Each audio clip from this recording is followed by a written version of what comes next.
Good day, everyone. We will be doing a presentation and our study topic is COVID-19 impacts on construction activity, assessment on how construction companies adjust on new safety guidelines in Dinalupihan, Bataan. And the presenter will be myself, Jolan Pagyo, Jericho Guadalupe, Jomar Albay, and Lawrence Soriano. Background of the study. Safety has always been challenged on construction sites, but the coronavirus pandemic has made maintaining safety much more difficult. The rapid spread of COVID-19 forced thousands of construction projects to suddenly shut down. Now that many construction projects have opened and work is resuming, construction companies have the difficult task of protecting workers and project personnel not only from traditional safety hazards but also from the spread of COVID-19. The COVID-19 pandemic has a huge impact in the construction industry, which relies heavily on human resources. The construction industry, which contributes about million of workers to the country's labor force, is at risk. In this case, it is important to establish procedure at construction sites to prevent the spread of COVID-19. Construction sites operating during the COVID-19 pandemic need to ensure are protecting their workforce and minimizing the spread of infection as a matter of global public health. Having construction staff secured on site during the COVID-19 pandemic is a serious business case. Statement of the problem. Despite the availability of an enormous amount of information from different sources about safety guidelines against COVID-19, and especially the Department Order Number 39 Series of 2020 Construction Safety Guidelines for the implementation of all DPWH infrastructure projects during the COVID-19 public health crisis issued by DPWH, there's still a concern about how the construction company is implementing this new safety guideline, how it affects the performance of the workers in the workplace, and how the construction companies adjust to the new safety guideline in the midst of the pandemic. Significance of the study. The result of this study is beneficial to construction companies, construction workers, construction leaders, and future researchers. For the construction companies, they benefit by adapting and to improve staff retention that has tremendous impact on a firm's productivity and competitiveness. For construction workers, they can tell their concern and for them to speak up what are their conditions about the new safety guidelines. For construction leaders or employers, this will give the information about the concern of their workers so they can act accordingly to the apprehension of their employees or workers. And for the future researchers, this paper will guide the future researchers because this can give empirical data as basis to the information that was collected to the construction company and its staff, including the workers. So, general objective. The general objective of this research is to determine how building and construction companies adjust safety procedure and health measure against the COVID-19 pandemic. Specific objective to assess how companies face new challenges in trying to minimize the risk of spreading COVID-19. To identify the factors affecting the performance of the worker in the midst of the pandemic, and to determine how company leaders or safety personnel acted and proactively to protect the health and safety of the workers. Conceptual framework to determine how construction companies adjust to the new safety guidelines in the Dinalupihan, Bataan. First, we get the list of construction companies in the municipality of Dinalupihan, Bataan. Then, we communicate with the engineer, architect, or representative of the company. Next, we conduct a survey with the respective location of the construction company, followed by gathering the data through interview, online and on-site surveys. After gathering the data we need, we analyze the data gathered to come up of this status of construction companies during the COVID-19 pandemic in the Dinalupihan, Bataan. So, these are the steps on how we gathered our data. We research, survey, interview, and data analysis.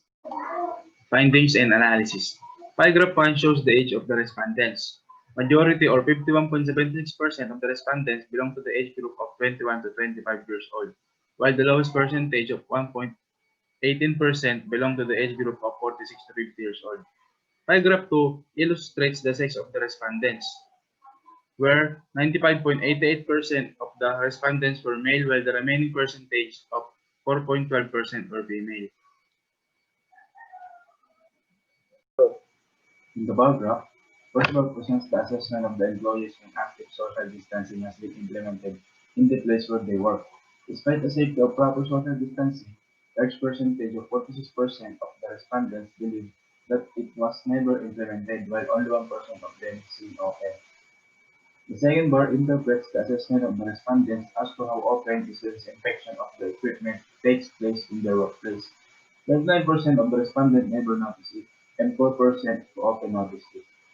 Third bar shows the assessment of the employees on how often is the disinfection within their workplace. Despite the importance of disinfection, only 4% responded with often, while the large percentage of 41% answered never. Fourth bar interprets the result as to how the employees assess the proper disposal of PPE. Accordingly, 47% retorted that their workplace never placed the PPE in correct order.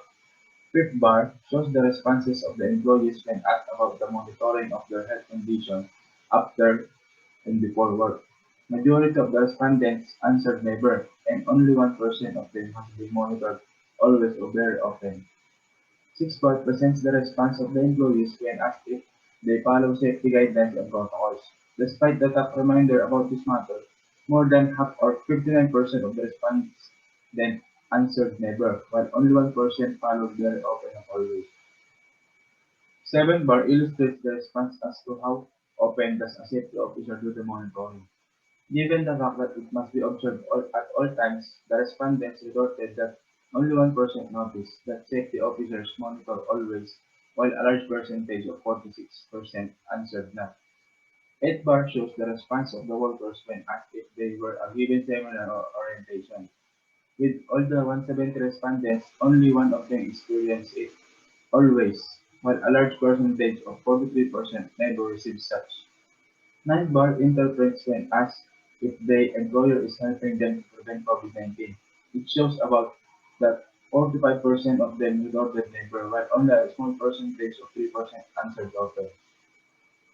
Tenth bar shows the response of the employees when they ask if they feel threatened by COVID-19 in their workplace. Out of 170 respondents, 11% of them feel threatened very often or always, while a large percentage of 35% never feel threatened.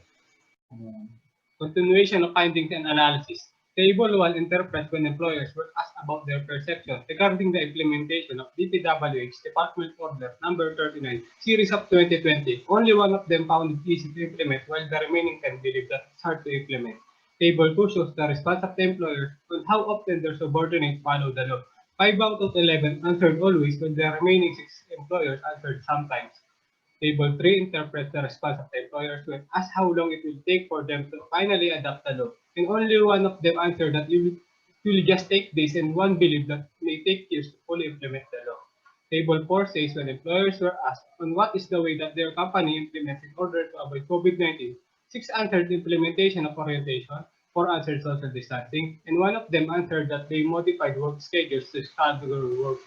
Table 5 displays the result of the responses of the employers when asked if they found it difficult to implement the law. 7 out of 11 answered yes, while the remaining 4 answered no. Table 6 says when employers were asked if they were satisfied with the performance of the workers during the pandemic, 10 out of 11 said yes, but workers are still adjusting, and only one of them are very satisfied. Table 7 shows the answers of the respondents as to how they act proactively to protect the health of the workers. 7 out of 11 enabled improvements in safety and security. 3 built it on trust and affiliation earned, and 1 used combination of science technology and data analytics. Table 8 interprets the response of the employers when asked about the significant impact of the new safety protocols. 6 are still adjusting, and 5 of them believe that their company is way safer because of safety guidelines that must be followed. Table 9 first the response of the employers when asked about the difference between the old and new routine to avoid the possibility of infection. Majority of them, 7 out of 11, believe that new construction guidelines are very clear, while the other 4 responded that either of the two is good to use.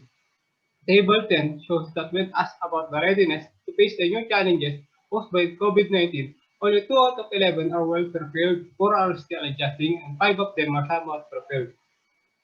Conclusions. Based on the findings of the study, the researchers concluded the following. First, majority of the respondents believe that the companies are not fully implementing the proper guidelines and safety protocols. Second, despite the threat of COVID-19 to people's lives, especially to the workers, companies fail to monitor the health of the workers. Third, none from the safety precautions directly affect the performance of the workers. And lastly, companies are still adjusting to the Department Ordinance of DPWH and holistic implementation of safety protocols and guidelines. Recommendations. Based on the findings and conclusions, the following recommendations were made. First, it is recommended that the company should give maximum concentration on the implementation of safety protocols guidelines to lessen the spread of COVID-19. Second, companies should regularly check and monitor the health condition of their workers to avoid the oblivious spread of the virus that may greatly affect the performance of the workers. Third, workers must be fully informed about the importance and benefits of safety protocols so they will not be a walking virus transmitter. Fourth, there must be a proper dissemination of information through seminar and orientation. And lastly, further study should be undertaken to update the results of the study. The research could be broadened to include other companies handling technique and safety guidelines. That's all. Thank you.